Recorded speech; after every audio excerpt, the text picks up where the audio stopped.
নাটকটার নাম হচ্ছে আতঙ্ক। নাটকটা লিখেছেন হচ্ছেন আমাদের অনেক দিন যাবৎ লিখে যাচ্ছেন আমাদের খুব প্রিয় অনুরূপ আইচ, এবং দাদার লেখায় বেশ কয়েকটা কাজ করেছি আমি। অনেক ম্যাচিউরডভাবে উনি লেখেন, আর ওনার লেখালেখিতে উনি চেষ্টা করেন যে যেই অভিনয় করবে সে যেন ঠিকঠাকভাবে ক্যারেক্টারটা ফুটিয়ে তুলতে পারেন, সেই অনেক অর্নামেন্টস উনি ওনার লেখায় দিয়ে দেন। তো এটা অনেক বড় একটা সহযোগিতা হয়। সাইফ উনি ডিরেক্টর, সহশিল্পী হিসাবে আছে ঐন্দ্রিলা এবং ফারিয়া। আমার ক্যারেক্টারটা হচ্ছে, যে ক্যারেক্টারটার নাম হচ্ছে ফেরদৌস। আমি একজন ব্যবসায়ী, ওয়েল স্টাবলিশড, অ্যান্ড হঠাৎ করেই বেশ কিছু ঘটনা ঘটে, যে ঘটনাগুলো থেকে প্রতি মুহূর্তেই ছোট ছোট করে একটু একটু করে আতঙ্ক তৈরি হয়। প্রথম থেকে মনে হবে যে হয়তো এটা কাকতালীয় কিছু ঘটনা, কিন্তু পরবর্তী বোঝা যাবে যে এই ফেরদৌস, এই চরিত্রটি কেন যেন এই সবগুলো ঘটনার কারণ। আর সবচেয়ে সুইট যে বিষয়টা, সেটা হচ্ছে এটা 90s-এর একটি প্লট, যে প্লটটি সে সময় কিছু ঘটনা ঘটতো এরকম, কারণ তখন আমাদের সাথে পাশ্চাত্যের যোগাযোগ ব্যবস্থা অতটা উন্নত ছিল না। বেশ কিছু ঘটনা ঘটেছে সে সময়, হয়তো টেলিফোনেই বিয়ে পড়ানো হতো, কিন্তু পরবর্তীতে সেই সম্পর্কটা কোনো গন্তব্যে পৌঁছায়নি। কিন্তু এমন একটি ঘটনা দুটো পরিবারকেই যথেষ্ট পরিমাণে পীড়া দিয়েছে, কষ্ট দিয়েছে। ঠিক তেমন একটি ঘটনাকে অবলম্বন করে এই নাটকটা আতঙ্ক। অভিনয় করে বেশ ভালো লাগছে, কারণ ফুটিয়ে তোলার যথেষ্ট স্কোপ আছে। চেষ্টা করছি, আশা করি আপনারা যখন দেখবেন আপনাদের ভীষণ ভালো। পুরো নামটি বলতেই হয়, ঐন্দ্রিলা আহমেদ, আমাদের শ্রদ্ধেয় গুরুজন বুলবুল আহমেদ স্যারের মেয়ে। সহশিল্পী হিসাবেই প্রথম তাকে পাওয়া। তবে একজন পারফর্মার, একজন অভিনেতা অভিনেত্রী যখন পূর্ণাঙ্গ একজন অভিনেতা অভিনেত্রী হয়ে ওঠেন, তখন আসলে বোঝা যায় না যে সে কখনো একটু ছুটিতে ছিলেন নাকি উনি প্রতিদিনই কাজ করে গেছেন। ঠিক তেমনই একটা মুহূর্ত আসলে আমি কাটাচ্ছি। আমার মানে তেমন কোনো ফিল হচ্ছে না যে উনি অনেকদিন ইন্ডাস্ট্রিতে ছিলেন না। আর এটাই তো বিউটি, একজন পারফর্মার যখন তাকে একজন গৃহিণী হতে হবে তখন সে একজন গৃহিণী, যখন একজন মা হতে হবে তখন সে একজন মা। আবার যেহেতু সেই পরিবেশটা, এই ইন্ডাস্ট্রিকে ভালোবাসেন, আবার ইন্ডাস্ট্রিতে কাজ করবেন। সো একই ধারাবাহিকতা উনি কাজ করছেন, ভালো লাগছে, ভীষণ ভালো লাগছে। অনেকদিন পর একসাথে দেখা হচ্ছে সেটে, এই প্রথম ইনফ্যাক্ট। তো আমার কাছে অনেক মিষ্টি মানুষ মনে হলো ইনফ্যাক্ট, আর আমার খুব ভালো লাগছে। একজন সহশিল্পী হিসাবে চমৎকার। ফারিয়া শেরিনের সাথে আমি কাজ করেছি, আমরা নাটক করেছি, আমরা একটা টিভিসি করেছিলাম, সেটা পরবর্তীতে আসেনি। চমৎকার একটা টিভিসি ছিল।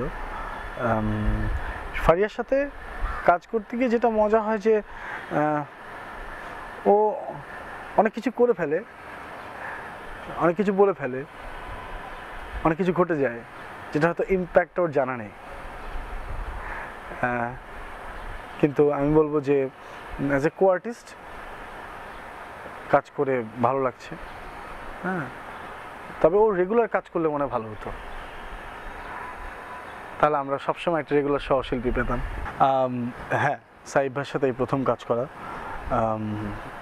উনি প্রথমে প্রায় 2 বছর আগে আমাকে একটা কাজের জন্য বলেছিলেন, তখন সামহাও আমার ডেট ছিল না, so we cannot work together.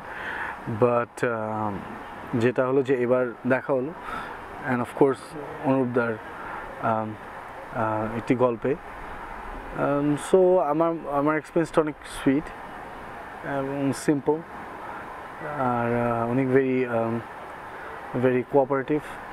তো সেই জায়গা থেকে ভালো লাগছে, মিষ্টি লাগছে। আলহামদুলিল্লাহ, আল্লাহ তাআলার লাখ লাখ শুকরিয়া।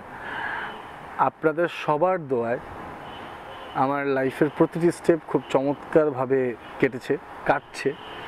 সো এতটুকুই বলবো যে আপনারা সবাই দোয়া করবেন, যেমনই হোক, যেমনটাই হোক, যেভাবেই হোক, সেটা যেন ভালোভাবে সুস্থভাবে হয়। 2018 ইজ আ ট্রান্সফর্মিং ইয়ার, আমি বলবো, it's for all of us. সেটার রিজনটা হচ্ছে যে we are more into digital media এখন। সো আমার মনে হয় যে অনেক বেশি ডিজিটাল মিডিয়ামের কাজ হয়তো বাড়বে, কারণ বাড়ছে প্রতিনিয়ত। তো সেক্ষেত্রে বেশ কিছু নতুন কাজ করা হচ্ছে বা প্ল্যানিং চলছে, যেগুলোতে হয়তো ডিজিটালি প্রেজেন্টেড হবে সোফার, যা বোঝা যাচ্ছে। আমি খুব একটা পেছনের দিকে তাকাই না কখনোই। এই মুহূর্তে আসলে আমি ছবি নিয়ে ভাবছি না, কারণ সত্যি বলতে গেলে আমার মনে হয় যেহেতু ফিল্ম ইন্ডাস্ট্রি, ফিল্ম ফ্র্যাটার্নিটি অনেক বড়, সেই জায়গাটায় যেতে হলে, কাজ করতে হলে আমার নাটকের দর্শক যারা আছেন তাদেরকে সাথে নিয়ে আমাকে ওখানে যেতে হবে, কিন্তু নাটক তখন হয়তো একটু ব্যালেন্স করে চলতে হবে। এখনও আমার নাটকের বেশ কিছু অভিনয় শেখা বাকি আছে, অভিনয় ইনকমপ্লিট আছি আমি মনে করি, শিখছি প্রতিনিয়ত। সো আরেকটু পোক্ত হয়ে হয়তো কিছু একটা করবো। না, আমি সবসময় খুব বেশি সাধুবাদ জানাই আমার বাংলাদেশের যারা চলচ্চিত্রে কাজ করছেন প্রত্যেকটি সদস্যকে, কারণ যদি সংখ্যায় বলি খুব কম, কিন্তু যদি ব্যাপ্তি বলি বিশাল। তো এত বড় একটা দায়ভার যারা নিয়ে কাজ করছেন, যেই কলাকৌশলী আছেন, যারাই আছেন, যারা ক্যামেরার পেছনেও কাজ করছেন, সামনেও কাজ করছেন, তাদের সবার জন্য সবসময় একটি বড় লম্বা সালাম। তো আমি তাদেরকে অনেক শ্রদ্ধা করি, অনেক ভালোবাসি। সুযোগ হয়েছে বেশ কিছু ফিল্ম স্টারদের কাছাকাছি যাওয়ার, দেখার, বোঝার। তো তাদের জন্য আসলে আমার কখনো আমি জেলাস ফিল করি না, বরঞ্চ it's more into a wish যে তারা সবসময় সুস্থ থাকুক, ভালো থাকুক এবং আমাদেরকে চমৎকার চমৎকার ছবি উপহার দিয়ে যায়। অনেক ছোটবেলা থেকে আমরা এটা শুনতে শুনতে বড় হয়েছি। নানু, দাদু কিংবা তাদের আগে বড় মারা বলতেন, জন্ম, মৃত্যু, বিয়ে এটা কারো হাতে নেই, এটা একদমই ওপর আল্লাহ রাব্বুল আলামিনের হাতে। আর পারিবারিক বিষয়টা দুজন মানুষই কেবলমাত্র ভালো জানে, কেন তারা একসাথে হচ্ছেন, কেনই বা তারা দুপথে চলে যাচ্ছেন। তো প্রত্যেকটি মানুষের জীবনের গল্প যেরকম আলাদা, হয়তো সম্পর্কের গল্পগুলো আলাদা। তাই কারো সম্পর্ক নিয়ে কিছু বলতে চাই না, তারাই তাদের শ্রেষ্ঠটা জানে। আমার যেটা মনে হয় যে অনেক কথা উঠে আসছে, অনেকেই বলছে, তবে সবার কি কথা বলার রাইট আছে কিনা সেটা আমি জানি না। যেমনটা আমি মনে করি যে আমার কথা বলার রাইট নেই, কারণ আমি কমার্শিয়াল সেকশন দেখি না, আমি শুধু আর্ট দেখি। আমি শুধু আর্ট নিয়ে পদচারণা আমার, চর্চা আমার, ভালোবাসা আমার, প্যাশন আমার। সো আসলে আমি কোথায় সেভাবে কি কমার্শিয়াল অ্যাসপেক্ট কী হচ্ছে সেটা তো শুনছি, দেখছি রিসার্চের মতো করে, কিন্তু আমি মনে করি যে আমাদের যারা কর্মী আছে, ডিরেক্টর, প্রডিউসার, চ্যানেলস, আর্টিস্ট, সেই সাথে আমাদের ক্যামেরা, লাইটস, প্রোডাকশন, সবাই অনেক ম্যাচিউরড এখন, অনেক প্রিপেয়ার্ড। সো ইন্ডাস্ট্রি বড় হয়েছে, সবাইকে একটু বড় করে, একটু বড় পরিসরে চিন্তা করতে পারলে মনে হয় একটু আরামদায়ক হতো, সেটা সবার জন্যই ভালো হতো। আমিও তো নতুনকে নিয়ে আর কি বলবো। আগেও বলেছি, প্রতিবার বলি, একটি কথাই আমি বলি সবসময়, যে কেবলমাত্র ভালোবাসলেই এই আর্টস ফ্যাকাল্টিতে কাজ করতে আসবেন, কারণ এটা উপর থেকে কানেক্টেড না হলে এখানে কাজ করা যায় না। আর যারা আমাদের অভিনয় দেখেন, আমাদের সাথে থাকেন, পাশে থাকেন, আপনাদের সবাইকে অনেক অনেক ধন্যবাদ আমাদের পাশে থাকার জন্য। আপনারা আমাদের কিন্তু পরিবার, সো আপনাকে নিয়ে আমি ভুল কোনো ধারণায় ভেবে আমার কোনো বেনিফিট নেই, আমাকে নিয়ে আপনার কোনো ভুল ধারণা থেকে কোনো বেনিফিট নেই। একই পরিবারের সদস্য তো, হাসবো একসাথে, আমরা একসাথে কাঁদবো, একসাথে জয় উল্লাস করবো, এভাবেই সবাই একসাথে থাকতে চাই, এটাই আমার প্রার্থনা। মিডিয়া ভুবন 24 অনলাইন নিউজ পেপার, এটার সাথে যারা আছেন তাদের সবাইকে আমার প্রাণঢালার শুভেচ্ছা।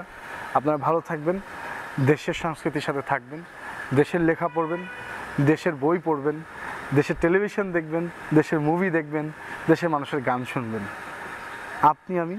আমরা সবাই বাংলাদেশি, আমরা বাংলাদেশকে ভালোবাসি, আমাদের কালচারকে ভালোবাসি। ভালো থাকবেন।